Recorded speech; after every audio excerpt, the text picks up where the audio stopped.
Welcome students to daily skill CSS series की इस video के अंदर आज हम देखेंगे CSS बॉक्स मॉडल के बारे में कि CSS का बॉक्स मॉडल क्या है और हम उसकी एक प्रॉपर्टी बॉर्डर की प्रॉपर्टी को कवर करेंगे। तो सबसे पहले आ जाते हैं कि CSS का बॉक्स मॉडल क्या है। तो ये मैं अपने ब्राउज़र पे आ गया, ये मेरे सामने है एक CSS का बॉक्स मॉडल। तो सबसे पहले फॉर एग्जांपल ये जो कंटेंट है यहाँ पर मैंने रखा हुआ है P के टैग को। P का टैग क्या है? पैराग्राफ का टैग। और जो पैराग्राफ का टैग होगा उसके बाहर आसपास जो स्पेस होगी वो क्या होगी? पैडिंग होगी। क्या होगी? पैडिंग।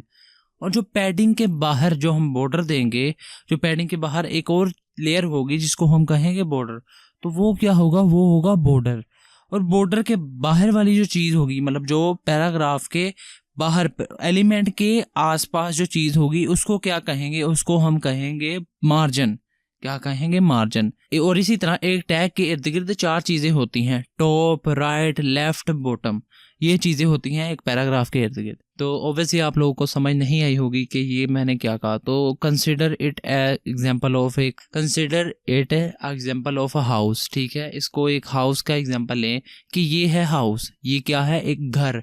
ये घर है और ये जो घर के बाहर जो चारों तरफ जो खाली जगह होती है या गली कह लें, वो है पैडिंग। क्या है? वो गली है। और बॉर्डर को हम अज्यूम कर लेते हैं कि बॉर्डर क्या है? दीवार है। एक घर के जो इर्द गिर्द जो दीवार होती है, बॉर्डर वो चीज़ है, ये बॉर्डर। और मार्जिन क्या है? जो हमारे घर के बाहर जो एरिया है वो क्या है? ये है मार्जिन। तो इस एग्जाम्पल को अगर कंसिडर करके हम चलें तो हमें इजी रहेगा हमारे एलिमेंट को अलाइन करना या उसकी प्रॉपर्टी सेट करना। तो ये क्या है? जो हमारा एलिमेंट होगा वो क्या होगा? वो होगा एक हाउस। और जो पैडिंग होगी जो उसके इर्द गिर्द जगह होगी वो क्या होगी? जो पैडिंग होगी जो उसके इर्द गिर्द जो जगह होती है, जो खाली जगह होती है हमारे घर के अंदर, वो है बॉर्डर। क्या होगा? घर की दीवार होगी। अब ये बॉर्डर क्या होगा? घर की दीवार होगी। और मार्जिन क्या होगी? मार्जिन होगी एक जो घर के बाहर का एरिया है वो होगा मार्जिन। और मार्जिन इसी तरह ये घर के चार अतराफ होंगे, टॉप, बॉटम, लेफ्ट, राइट। ठीक है, तो ये हमने देख लिया। अब जो हमारा एलिमेंट होगा उसकी कोई ना कोई हाइट विड्थ होगी या उसका जो कंटेंट है जितनी विड्थ में आ रहा है वो होगा। तो ये इसको कहते हैं CSS का बॉक्स मॉडल। अब हम बॉक्स मॉडल की प्रॉपर्टीज हैं जो वो हम एक एक करके कवर करेंगे और उनको पढ़ेंगे। तो सबसे पहले आज हम पढ़ेंगे बॉर्डर की प्रॉपर्टी को, कि जो घर की दीवार होती है, जो हमारे एलिमेंट की जो दीवार होती है वो क्या होती है? बॉर्डर की प्रॉपर्टी। हम उसको कंसिडर करते हैं एज अ दीवार, as a wall of element. तो ये हमें समझ आ गया कि ये घर है। घर के बाहर जो थोड़ा सा सेहन होता है या चारों साइडों पे जो थोड़ा सा खाली एरिया होता है वो क्या होगी? पैडिंग। और जो उसकी दीवार होगी वो क्या होगा? बॉर्डर। और जो मार्जिन होगा वो घर के बाहर वाला एरिया होगा। और ये घर के चारों तरफ कोई चीज़ें हैं। ठीक है, अब नेक्स्ट हम आ जाते हैं इसका प्रैक्टिकल देखने के लिए। सबसे पहले हम अपने VS कोड के अंदर आ गए। तो हमने लास्ट वीडियो के अंदर ID और ये क्लासेस वगैरह, सिलेक्टर्स वगैरह के बारे में देखा। अब कंट्रोल Z कर देते हैं और इनको नॉर्मल रख लेते हैं।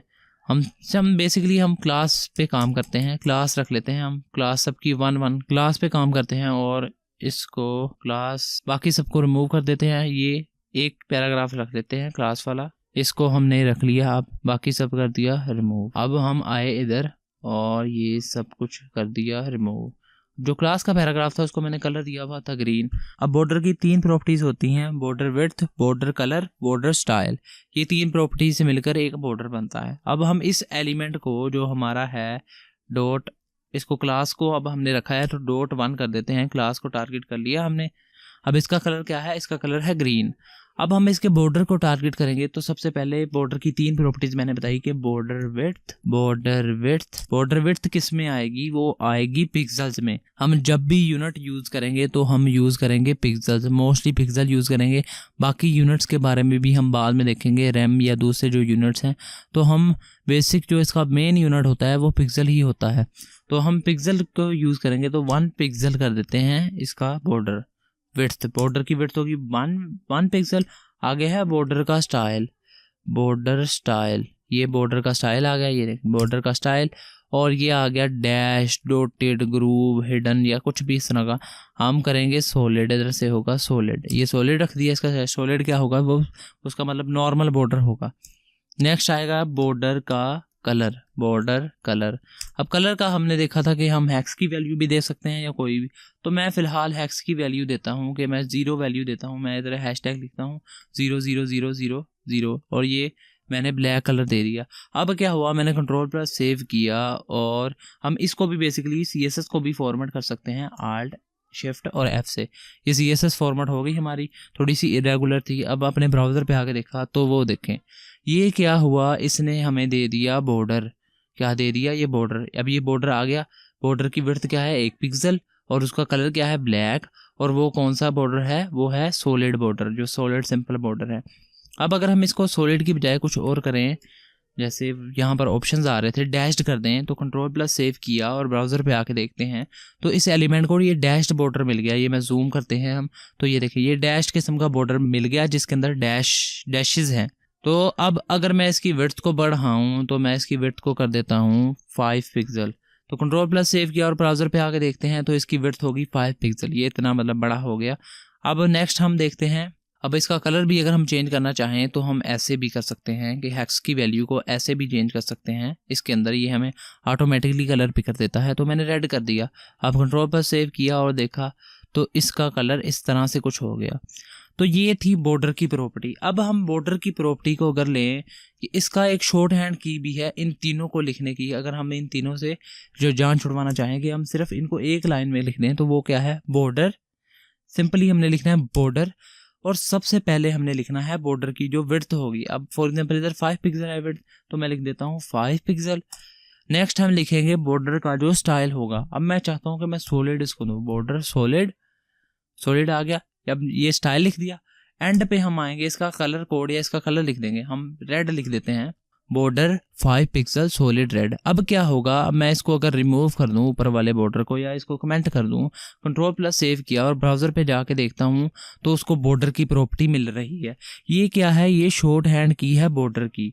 अब हम मोस्टली इसको ही यूज़ करेंगे इस शॉर्ट हैंड की को, क्योंकि ये एक लाइन में लिखा जाता है। ये हमारे कोड को लंबा होने से बचाता है और वैसे भी शॉर्ट हैंड है। अगर मैं इसको कर दूं 1 पिक्सल तो वो 1 पिक्सल हो जाएगा। कंट्रोल प्लस सेव किया और ब्राउज़र पे आके देखा तो वो हो गया 1 पिक्सल। अब मैं इसको 2 पिक्सल कर दूं तो वो 2 पिक्सल हो गया। तो ये हो गया 2 पिक्सल, ठीक है। तो ये हमने बॉर्डर की प्रॉपर्टी देखी। अब अगर मैं इसको अनकमेंट कर दूं तो फिर क्या होगा, फिर कौन सा बॉर्डर अप्लाई होगा, फिर वो वाला बॉर्डर अप्लाई होगा जो नीचे होगा। अब CSS इस तरह वर्क करती है कि अगर हमने एलिमेंट को ऊपर कलर दिया है ग्रीन, इसको मैं अगर ग्रीन दूंगा तो अगर मैं नीचे आके चेंज कर देता हूँ तो वो लेटेस्ट चीज़ को पिक करेगी। फॉर एग्जाम्पल अगर मैं इसका कलर कर दूँ ब्लू कर दूं, इसका कलर इस पैराग्राफ का कलर मैंने कर दिया ब्लू। तो अगर मैंने इसका कलर ब्लू किया, कंट्रोल प्लस सेव किया और ब्राउज़र पे आके देखा तो इसका कलर हो गया ब्लू। तो ये लेटेस्ट चीज़ थी तो इसने इसको पिक किया। तो इसी तरह इसके साथ इस केस में भी ऐसे ही होगा कि ये नीचे वाली चीज़ को पिक करेगा क्योंकि ये लेटेस्ट है। अगर मैं इसको उठा के नीचे ले आऊँ, अगर मैंने किया कंट्रोल X और मैं इसको उठा के नीचे ले आया कंट्रोल V और देखा तो ये ऐसे हो गया, ये नीचे वाली प्रॉपर्टी आ गई जो लेटेस्ट होगी। तो ये था बॉर्डर के बारे में। तो इस वीडियो के अंदर हमने देखा कि हम तो बॉक्स मॉडल में क्या क्या होता है, बॉक्स मॉडल में कौन कौन सी बेसिक चीज़ें होती हैं, जो कि है पैडिंग, मार्जिन और बॉर्डर, ये उसकी मेन चीज़ें होती हैं। तो नेक्स्ट वीडियो के अंदर अब हम बॉक्स मॉडल की जो CSS बॉक्स मॉडल है उसकी नेक्स्ट प्रॉपर्टीज़ को कवर करेंगे। So see you in the next video students.